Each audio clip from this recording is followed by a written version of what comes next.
Mambo vipi mtazamaji wa Tony Media? Natumaini mzima wa afya kabisa na ubuheri wa afya.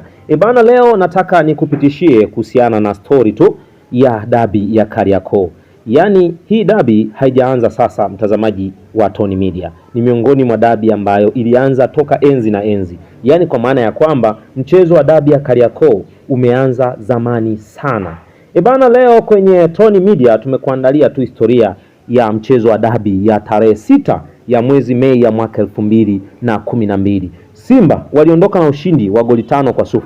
Hii ina maana gani? Ni kwamba dabi haijaanza leo. 2012 Simba alifunga Yanga goli 5-0. Kwenye mchezo ambao kulisheheni nyota wengi wazuri na walifanya vizuri na wengine walipata bahati ya kutoka nje ya mipaka ya Tanzania.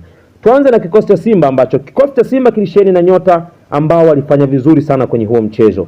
Mlinda mlango alikuwa ni Juma Kaseja, miongoni mwa magolikipa bora sana kuwahi kutokea kwenye ardhi ya Tanzania. Huyu alikuwa ananolewa na miongoni mwa makocha bora sana wa magolikipa nchini Tanzania, Idi Pazi, miongoni mwa makocha ambao walimnoa kwa uwezo na ueledi mkubwa sana golikipa Juma Kaseja.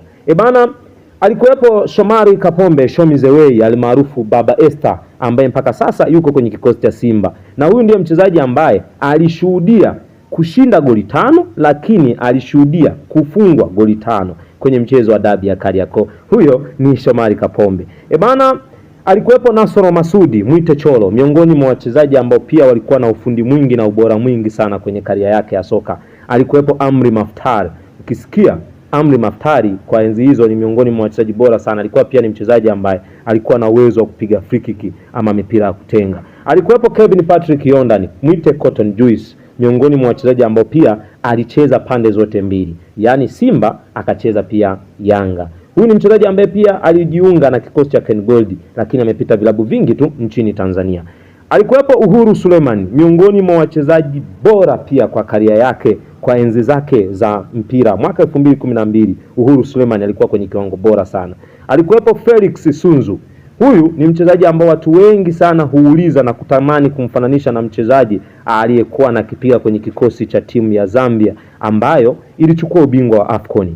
Walikuwa wanamfananisha na Stopera Sunzu, japo kwa karia tu ya kawaida wengi hawakusema ya kwamba ni ndugu, na ila tu kuna vinasaba ambavyo vinaashiria kwamba Felix Sunzu huenda alikuwa ni ndugu yake na Stopera Sunzu, kapteni wa timu ya taifa ya Zambia. Alikuwepo Haruna Moshi Bobani, miongoni mwa wachezaji bora kuwahi kuibariki ardhi ya Tanzania. Huyu ni kiungo ambaye alifanya makubwa sana akiwa na kikosi cha Simba, lakini ni miongoni mwa wachezaji ambao alitakiwa kutoka nje ya Tanzania kwenda nje ya mipaka ya Tanzania, na akafanya kazi nzuri, lakini alirejea nchini Tanzania. Alikuwepo Emmanuel Arnold Okwi Mwite, mchezaji rigid na mchezaji ambaye huyu ni miongoni mwa wachezaji ambao waliowahi kuja nchini Tanzania na wakafanya makubwa. Huyu ni Emmanuel Arnold Okwi. Ukizungumzia kwenye wale wachezaji watano ambao wamewahi kufanya kazi nzuri East Africa, basi Emmanuel Arnold Okwi huwezi kuacha kumtaja.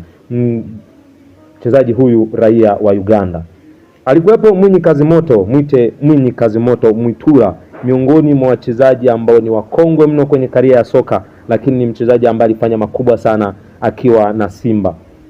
Alikuwepo marehemu Patrick Mafisango, miongoni mwa wachezaji ambao alikuja kasi sana na alitamba sana na alipendwa sana na mashabiki wa Simba. Hakuwa mtu wa maneno mengi, bali alikuwa ni mchezaji wa vitendo sana.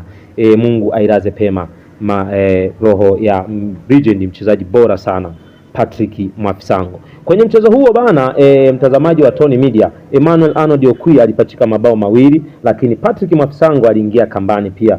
Felix Sunzu pamoja na Juma Kaseja, hawa ndio wachezaji ambao walifunga kwenye huo mchezo. Nikwambia tu ya kwamba Simba japo alishinda goli 5, hakuivunja rekodi yake aliyojiwekea mwenyewe mnamo mwaka 1977 ya kushinda goli 6-0 kwenye mchezo wa dabi.